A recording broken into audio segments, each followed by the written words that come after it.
بسم اللہ الرحمن الرحیم۔ شب قدر میں جو لوگ مغفرت سے بخشش سے محروم رہ جاتے ہیں ان کا تذکرہ چل رہا تھا۔ لیلۃ القدر جیسی بابرکت رات میں احادیث مبارکہ کی روشنی میں 4 قسم کی افراد کی مغفرت نہیں ہوتی اور وہ اللہ تعالیٰ کی بے پناہ رحمتوں اور برکتوں میں سے کچھ کے بھی مستحق نہیں ہوتے۔ ان 4 افراد میں سے ایک وہ شخص ہے جو شراب کا عادی ہو، دوسرا وہ شخص ہے جو والدین کی نافرمانی کرنے والا ہو، تیسرا وہ شخص ہے جو قطع رحمی کرنے والا اور ناطے رشتے توڑنے والا ہو، چوتھا وہ شخص ہے جو دل میں کینہ رکھنے والا ہو۔ ان 4 میں سے پہلے 2 کا تفصیلی اور مفصل تذکرہ گزشتہ 2 دنوں میں بیان کیا جا چکا ہے۔ آج کی مجلس میں بقیہ 2 حصوں کا جائزہ لیا جائے گا۔ لیلۃ القدر میں اللہ تعالیٰ کی رحمت سے محروم ہونے والا تیسرا شخص وہ ہے جو اپنے رشتہ داروں سے قطع رحمی کرنے والا ہے، اپنے عزیز و اقارب سے، اعزاء و اقرباء سے، اپنے متعلقین کے جو حقوق ضروریہ ہیں، جو حقوق اس کے لیے ضروری ہیں، ان کا ادا نہ کرنا یہ قطع رحمی کہلاتا ہے۔ مثلا عزیز و اقارب سلام دیں تو اس کا جواب آگے سے نہ دے، کوئی بڑا کوئی رشتہ دار کوئی، تو یہ شریعت کی طرف سے حقوق ہیں عزیز و اقارب، ان کے سلام کا جواب نہ دینا یہ قطع رحمی ہے۔ اسی طرح جب وہ بیمار ہو جائیں تو بیماری کے وقت ان کی عیادت نہ کرنا یہ بھی قطع رحمی ہے۔ اسی طرح چھینک کا جواب نہ دینا یہ بھی قطع رحمی ہے، اور اسی طرح فوتگی ہو جانے پر بلا عذر اس کی نماز جنازہ نہ پڑھنا وغیرہ وغیرہ، یہ سب درجہ بدرجہ قطع رحمی کے اندر شامل ہے۔ یاد رکھیں، اسلام وہ دین فطرت ہے جو انسانوں کو آپس میں مل جل کر رہنا سکھاتا ہے، اور ہمیں تو شریعت کے دائرے میں رہتے ہوئے آپس میں محبتیں بانٹنی چاہیے، الفتیں بانٹنے کا ہمیں حکم دیا گیا ہے۔ جب ہم آپس میں پیار و محبت سے رہیں گے تو پھر سب میں خوشیاں تقسیم ہوں گی، اور اگر ہمارے دلوں میں نفرتیں ہوئیں تو پھر آپس میں دوریاں پیدا ہوں گی، شکوے پیدا ہوں گے، شکایتیں پیدا ہوں گی، اور رشتہ داریاں جو ہیں وہ ختم ہوتی چلی جائیں گی۔ اس طرح برادریاں، خاندان اور معاشرہ یہ ذلت کا شکار ہو جائے گا، بد امنی اور بے سکونی کا شکار ہو جائے گا۔ اور صلہ رحمی کا مطلب کیا ہے کہ رشتہ داروں سے تعلق کو جوڑنا، یعنی ان کے ساتھ حسن سلوک کرنا، اپنی ہمت کے بقدر ان کا مالی تعاون کرنا، رشتہ داروں کی خدمت کرنا، اور رشتہ داروں میں ان کی ملاقات کے لیے جاتے رہنا وغیرہ وغیرہ، یہ سارا صلہ رحمی کے اندر آتا ہے۔ خلاصہ یہ ہے کہ ان کے ساتھ بہتر تعلقات قائم رکھنا اور ان کی ہمدردی اور خیرخواہی کے جذبات سے ہمیشہ سرشار رہنا، مستعد رہنا۔ مستدرک حاکم کی حدیث ہے، 2193 نمبر حدیث ہے، عن ابی ہریرہ رضی اللہ تعالی عنہ قال، ابو ہریرہ رضی اللہ تعالی عنہ ان سے روایت ہے، فرماتے ہیں کہ قال رسول اللہ صلی اللہ علیہ وسلم، کہ اللہ کے نبی صلی اللہ علیہ وسلم نے ارشاد فرمایا، ثلاث من کن فیہ حاسبہ اللہ حسابا یسیرا وادخلہ اللہ الجنۃ برحمتہ۔ حضور علیہ السلام نے فرمایا 3 صفات ایسی ہیں کہ وہ جس شخص میں بھی ہوں گی اللہ تعالیٰ 2 چیزیں کرے گا۔ ایک تو اللہ اس سے آسان حساب لے گا، جب حساب کا وقت ہوگا تو اللہ تعالیٰ آسانی والا حساب اس سے لے گا، اور دوسرا اللہ تعالیٰ اپنی رحمت سے اس کو جنت میں داخل فرمائے. تو قالوا صحابہ نے فرمایا لمن یا رسول اللہ، اے اللہ کے نبی صلی اللہ علیہ وسلم کن صفات والوں کے لیے یہ خوشخبری ہے، کن کو یہ اللہ تعالیٰ فرمائیں گے؟ تو قال حضور علیہ الصلوۃ والسلام نے فرمایا کہ 3 چیزیں. تو عطی من حرمک، کہ تو اس کو عطا کر جو تجھے محروم کرے، جو تجھے نہ دے رشتہ داروں میں سے تو اس کو دے. وتعفو عمن ظلمک، اور تو اس کو معاف کر جو تجھ پر ظلم کرے. وتصل من قطعک، اور جو تجھ سے رشتہ داری اور تعلق کو توڑے تو اس سے جوڑ. تو یہ 3 چیزیں بڑی مشکل ہیں کہ جو آدمی کسی کو کسی موقع پہ نہ پوچھتا ہو، اس کا خیال نہ رکھتا ہو، اور اس کو حکم دیا جا رہا ہے کہ اللہ اور اس کے رسول تجھے حکم دے رہے ہیں کہ تو اس کا خیال کر، تو یہ نہ کر کہ اس نے مجھے محروم کیا ہے. اور ہمارے ہاں تو یہ دیکھا جاتا ہے کہ کل میری شادی میں آیا تھا کہ نہیں آیا تھا، اگر آیا تھا تو میں جاؤں گا، نہیں آیا تھا تو نہیں جاؤں گا. اور یہ تو عدلے کا بدلہ ہے، یہ تو کوئی احسان نہیں ہے، یہ تو کوئی نیکی نہیں ہے، یہ تو کوئی اللہ رسول کے حکم کو ماننے والی بات نہیں ہے. کل وہ آپ کی طرف آیا تھا، آج آپ چاہ رہے ہیں، یہ تو عدلے کا بدلہ ہے. تو حضور علیہ السلام نے فرمایا صلہ رحمی، رشتہ داروں کی آپس میں رشتوں کو جوڑے رکھنا، یہ کیا ہے کہ تو عطی من حرمک، جو تجھے محروم کرے تو اسے عطا کر. وتعفو عمن ظلمک، جو تجھ پر ظلم کرے تو اسے معاف کر. وتصل من قطعک، اور جو تجھ سے رشتہ داری توڑے تو اس سے جوڑ. تو قال، تو صحابی نے فرمایا فاذا فعلت ذلك فما لي یا رسول اللہ، حضور اگر یہ میں کر لوں یہ کام تو مجھے کیا ملے گا؟ تو قال، حضور نے فرمایا ان تحاسب حسابا یسیرا ويدخلك اللہ الجنۃ برحمتہ، کہ آپ علیہ السلام نے فرمایا کہ اللہ تجھ سے آسان حساب لیا جائے گا اور تجھے اللہ تعالیٰ اپنی رحمت سے جنت میں داخل فرمائے گا. اسی طرح دوسری حدیث ہے کہ بخاری شریف کی 5985 نمبر حدیث ہے، صحیح حدیث.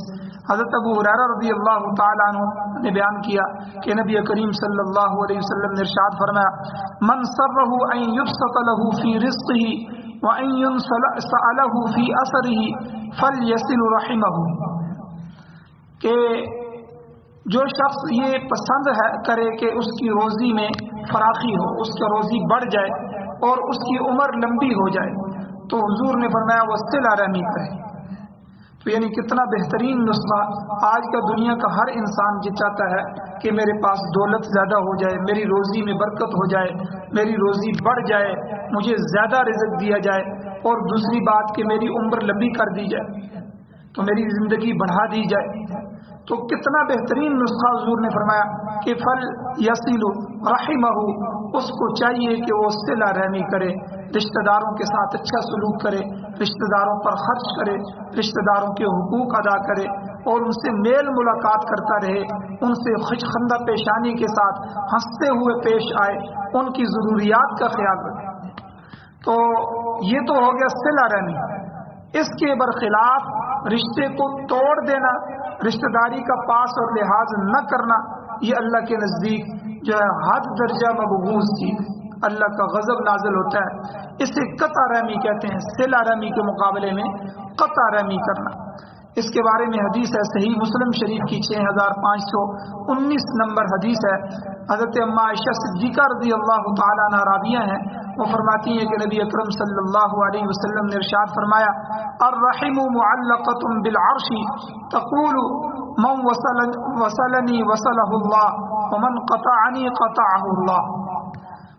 تو حضور نے فرمایا کہ میدان محشر میں جب محشر قائم ہوگا، لوگ جمع ہوں گے حساب کتاب کے لیے، تو میدان محشر میں جو رحم ہے، جو رشتہ داری کی بنیاد ہے، وہ عرش خداوندی کو پکڑ لے گا اور پکڑ کر یہ کہے گا کہ اے اللہ جس نے مجھے دنیا میں جوڑے رکھا، آج اللہ تعالیٰ بھی اسے جوڑے گا.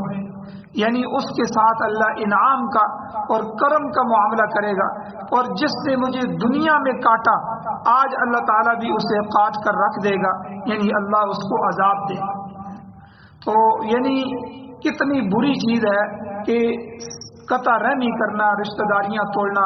بعض لوگوں کی عادت ہوتی ہے چھوٹی چھوٹی بات پہ رشتے توڑ دیتے ہیں. میری تجھ سے موت مرد ختم ہو گئی ہے، نہ اب تیری موت پہ آؤں گا، نہ تجھے اپنے کسی خوشی میں بلاؤں گا.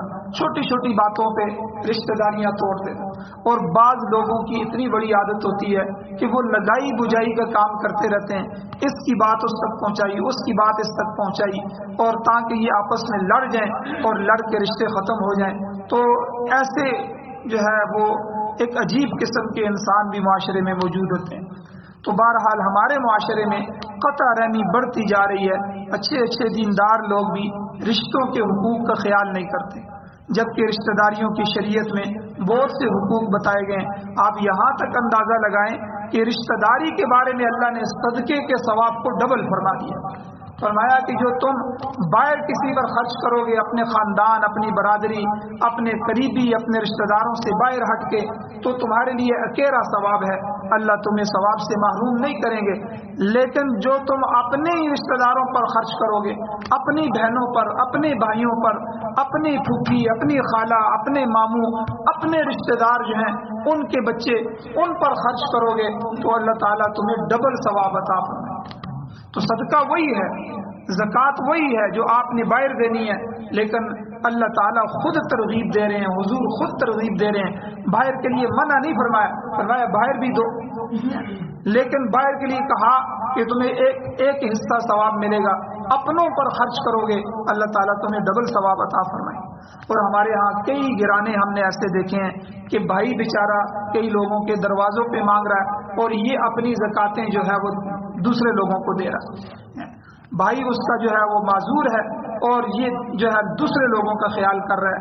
اس لیے جو ہے اپنے بہن بھائیوں پر، اپنے عزیز و اقارب پر پہلے خرچ کریں. ان کے لیے جو ہے وہ ایک کمیٹی بنائیں، اپنے سسٹم بنائیں خاندانی، تاکہ آپ کے خاندان میں کوئی بندہ کمزور نہ ہو. اپنے خاندان والوں کو کھڑا کریں، اپنے بہن بھائیوں کو کھڑا کریں، تاکہ وہ کسی کے سامنے ہاتھ نہ پھیلائیں. لیکن کم از کم جو آپ کا صدقہ ہوتا ہے، آپ کی جو زکوٰۃ ہوتی ہے، آپ کا فطرانہ ہوتا ہے، آپ کی صدقات واجبہ ہوتے ہیں اور نفلی صدقات ہیں، آپ اپنی برادری پر خرچ کریں. تو یہ صلہ رحمی ہے، اس کا ڈبل ثواب ہے. تو اس لیے ہمارے معاشرے میں رشتوں کو توڑنا یہ جو ہے یہ بالکل عام ہوتا جا رہا ہے. اور اسی طرح صحیح بخاری شریف کی 5987 نمبر حدیث ہے، حضرت ابو ہریرہ رضی اللہ تعالیٰ عنہ کی روایت ہے کہ آپ علیہ الصلوۃ والسلام نے ارشاد فرمایا کہ ان اللہ خلق الخلق، کہ بے شک اللہ تعالیٰ نے مخلوقات کو پیدا فرمایا، حتی اذا فرغ من خلقہ، یہاں تک کہ اللہ تعالیٰ یعنی پیدا کرنے سے مراد اللہ تعالیٰ نے تمام مخلوقات کو ان کی پیدائش سے پہلے ہی ان صورتوں کے ساتھ اپنے علم ازلی میں مقدر کر دیا جن پر وہ پیدا ہوں گی. تو جب اللہ اس سے فارغ ہو گئے تو قالت الرحم، تو رحم یعنی رشتہ ناتا جو تھا یہ اللہ کے سامنے کھڑا ہو گیا. تو اس نے کہا کہ ھذا المقام مقام العائذ بک من القطیعۃ. تو اس نے کہا کہ اللہ تعالیٰ سے کھڑے ہو کے اس نے عرض کیا رحم نے کہ یہ قطع رحمی کے خوف سے تیری پناہ کے طلبگار کے کھڑے ہونے کی جگہ ہے. یعنی کیا مطلب کہ میں تیرے روبرو کھڑا ہوں اور تیرے دامن عزت اور عظمت کی طرف دستے سوال دراز کیے ہوئے ہوں. تجھ سے اس امر کی پناہ چاہتا ہوں کہ کوئی شخص مجھ کو کاٹ دے اور میرے دامن کو جوڑنے کے بجائے اس کو تار تار کر دے. تو پروردگار نے فرمایا، اللہ تعالیٰ نے اسے کہا کہ کیا تم اس پر راضی نہیں ہے؟ قال نعم اما ترضین ان اصل من وصلتی واقطع من قطعتی، کہ جو تجھے جوڑے گا، جو شخص رشتہ داری اور عزیزوں کے ساتھ حسن سلوک کے ذریعے تجھ کو قائم اور برقرار رکھے گا، اس کو میں بھی اپنے احسان، انعام اور اجر اور بخشش کے ذریعے قائم اور برقرار رکھوں گا. اور جو شخص رشتہ داری اور حقوق کی پامالی کے ذریعے تجھ کو کاٹے گا، منقطع کر دے گا، میں بھی اپنے احسان اور انعام کا تعلق اس سے منقطع کر لوں گا. تو رحم نے عرض کیا کہ پروردگار بے شک میں اس پر راضی ہوں. تو اللہ تعالیٰ نے ارشاد فرمایا کہ یہ معاملہ تیرے لیے ہے. تو یعنی یہ گویا کہ رحم جو ہے رشتہ داروں سے رشتہ جوڑنا، یہ اللہ کے سامنے کھڑے ہو کے اس نے اپنا حق اللہ تعالیٰ سے مانگا. تو اللہ تعالیٰ نے فرمایا کہ یہ میرا تیرے ساتھ وعدہ ہے جو رشتہ داری کو جوڑے گا، جو تیرا خیال رکھے گا میں بھی اس کا خیال رکھوں گا، جو تیرا خیال نہیں رکھے گا، تجھے توڑے گا، تو میں بھی اس سے اپنی جو ہے بخشش کو، اپنے انعام کو، اپنے فضل اور احسان کو منقطع کر لوں۔ اسی طرح حضرت عبد الرحمن بن عوف رضی اللہ تعالی عنہما کی حدیث ہے، وہ فرماتے ہیں کہ میں نے رسول اللہ صلی اللہ علیہ وسلم سے کو فرماتے ہوئے سنا، سنن ابو داؤد کی 1694 نمبر حدیث ہے، انہوں نے فرمایا کہ قال اللہ، کہ اللہ تعالیٰ نے ارشاد فرمایا۔ یہ تو جب اللہ کا ارشاد ہوتا ہے تو یہ حدیث قدسی ہوتی ہے، تو گویا کہ حدیث قدسی ہے کہ اللہ فرماتے ہیں انا الرحمن، میں رحمان ہوں، یعنی صفت رحمت کے ساتھ میں متصف ہوں، وہی الرحم، اور میں نے رحم یعنی رشتے ناطے کو بھی پیدا کیا ہے۔ رحمان اور رحم اور یہ ساری ایک چیزیں، تو اس کے نام کو اپنے نام یعنی رحمان کے لفظ سے میں نے نکالا ہے کہ شققت لہا اسما من اسمی، اپنے نام میں سے میں نے اس کو نام دیا ہے۔ رحمان سے رحم صلہ رحمی نکلا ہے، تو لہذا جو شخص رحم کو جوڑے گا یعنی رشتہ ناطے کے حقوق ادا کرے گا تو میں بھی اس کو اپنی رحمت خاص کے ساتھ جوڑ دوں گا۔ اور ومن قطع متتہ، اور جو آدمی شخص رحم کو توڑ دے گا یعنی رشتے ناطے کے حقوق ادا نہیں کرے گا تو میں بھی اس کو اپنی رحمت خاص سے جدا کر دوں گا۔ حضرت جبیر ابن مطعم رضی اللہ تعالیٰ عنہ کہتے ہیں کہ رسول اللہ صلی اللہ علیہ وسلم نے ارشاد فرمایا، ترمذی شریف کی 1909 نمبر حدیث ہے، چھوٹی سی حدیث، حضور نے فرمایا لا يدخل الجنت قاطع، قطع رحمی کرنے والا جنت میں داخل نہیں ہو، رشتوں کو توڑنے والا جنت میں داخل نہیں ہو۔ اسی طرح حضرت ابو بکر رضی اللہ تعالیٰ عنہ فرماتے ہیں کہ رسول اللہ صلی اللہ علیہ وسلم نے فرمایا کہ مسند احمد کی 20,398 نمبر حدیث ہے کہ کوئی گناہ اس بات کے زیادہ لائق نہیں ہے کہ اللہ تعالیٰ اس کا ارتکاب کرنے والے کو دنیا میں بھی اس کی سزا دے اور مرتکب کو آخرت میں بھی جو ہے اس کو سزا دے۔ تو ہاں، دو گناہ اس بات کے لائق ہیں، ایک ہے زنا کرنا اور دوسرا ہے ناطے توڑنا، یعنی دنیا میں اللہ گناہوں کی سزا نہیں دیتا، آخرت میں ہی دیتا ہے، لیکن دو گناہ ایسے ہیں کہ جن کو اللہ دنیا میں بھی سزا دیتا ہے اور آخرت میں بھی دیتا ہے۔ ایک ہے زنا کرنا، زانی آدمی کو دنیا میں بھی اللہ پکڑتا ہے، اور دوسرا ہے رشتے ناطے توڑنے والا۔ تو اپنے رشتے ناطوں کو، تعلق کو مضبوط کیا جائے تاکہ اللہ تعالیٰ کے ان عذابات سے دنیا میں بھی بندہ بچے اور آخرت میں بھی ان سے محفوظ رہے۔ اسی طرح چوتھی چیز ہے بغض رکھنا، کینہ۔ لیلۃ القدر میں اللہ تعالیٰ کی رحمت سے محروم ہونے والا جو شخص ہے، چوتھا وہ ہے جو دلوں میں کینہ رکھنے والا۔ اب کینہ کیا ہے؟ کسی شخص پر غصہ پیدا ہو اور یہ شخص کسی وجہ سے اس پر غصہ نکال نہیں سکتا، اب وہ بڑا ہے یا امیر ہے یا کوئی بھی چیز ہے، کوئی اپنے غصے کو نکال نہیں سکتا، تو اس کی وجہ سے دل میں جو گرانی اور تکلیف پیدا ہوتی ہے اس کو کینہ کہتے ہیں۔ اسی کا دوسرا نام بغض بھی ہے۔ تو کینہ اور بغض دونوں ایک دوسرے کے مترادف، ایک ہم معنی لفظ ہیں۔ دشمنی، عداوت، حسد، جلن، ان سب کے معنی میں یہ استعمال ہوتا ہے۔ کینہ اور بغض محض ایک گناہ یا عیب نہیں ہے، بلکہ یہ بہت سارے گناہوں کا مجموعہ ہے۔ امام غزالی رحمۃ اللہ علیہ فرماتے ہیں کہ غصے سے کینہ پیدا ہوتا ہے اور کینے سے 8 گناہ پیدا ہوتے ہیں۔ نمبر 1 حسد، جب اندر آدمی کے غصہ بند ہو جاتا ہے کسی کے لیے تو اس سے وہ آدمی دوسرا اس سے حسد کرنا شروع کر دیتا ہے، تو حسد کتنی بڑی بیماری ہے، یہ ایک کینے کی وجہ سے۔ پھر دوسرا ہے شماتت، یعنی گالی دینا، کسی وقت موقع ملے گا تو وہ اس کو برا بھلا کہے گا، اس کی برائی کرے گا، گالی دے گا۔ تیسرا سلام کا جواب نہ دینا، یہ ایک الگ گناہ ہے کہ کوئی مسلمان سلام کرے اس سے جواب نہ دیا جائے، تو یہ آدمی بھی اس کو کبھی سلام کرے گا وہ آگے سے جواب نہیں دے گا۔ اور چوتھا یہ حقارت کی نگاہ سے دیکھنا، کسی مسلمان کو حقارت کی نگاہ سے حقیر بنا دینا، حقیر دیکھنا، یہ بھی اللہ کے ہاں سب سے بڑا گناہ ہے، تو یہ بھی کینے سے پیدا ہو جاتا ہے۔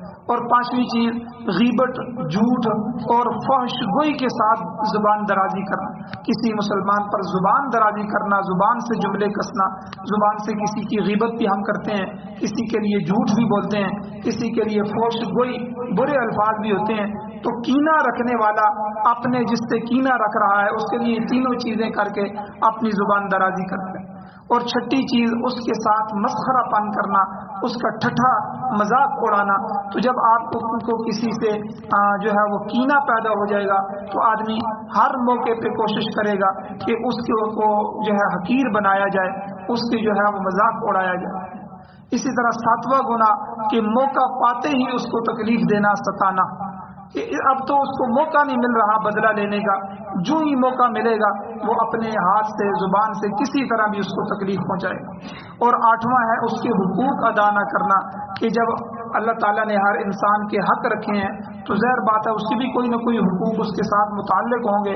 اگر کینہ رکھ رہا ہے تو وہ کہے گا چھوڑو یار، میں اس کے لیے کوئی کسی بات کے میں نہیں آتا، میں یہ نہیں کرتا اس کے ساتھ۔ تو اس لیے امام غزالی رحمۃ اللہ علیہ نے فرمایا کہ غصہ جو ہے یہ اس سے کینہ پیدا ہوتا ہے، اور کینے سے یہ 8 گناہ پیدا ہوتے ہیں۔ تو اس لیے اس کے علاوہ حضرت ابو ہریرہ رضی اللہ تعالیٰ عنہ کی روایت ہے کہ رسول اللہ صلی اللہ علیہ وسلم نے ارشاد فرمایا، صحیح مسلم کی 6544 نمبر حدیث ہے کہ پیر اور جمعرات کے دن جنت کے دروازے کھولے جاتے ہیں، پھر ہر اس بندے کی مغفرت کر دی جاتی ہے تو اللہ تعالیٰ کے ساتھ شرک نہیں کرتا، مگر وہ شخص جو کینہ رکھتا ہے اپنے بھائی سے اس کی مغفرت نہیں ہوتی۔ اور حکم ہوتا ہے ان دونوں کو دیکھتے رہو جب تک مل نہ جائیں، ان دونوں کو دیکھتے رہو جب تک مل نہ جائیں، یعنی جب مل جائیں گے آپس میں بات کو ختم کر دیں گے تو ان کی مغفرت کر دینا، ورنہ ان کے لیے کوئی مغفرت نہیں۔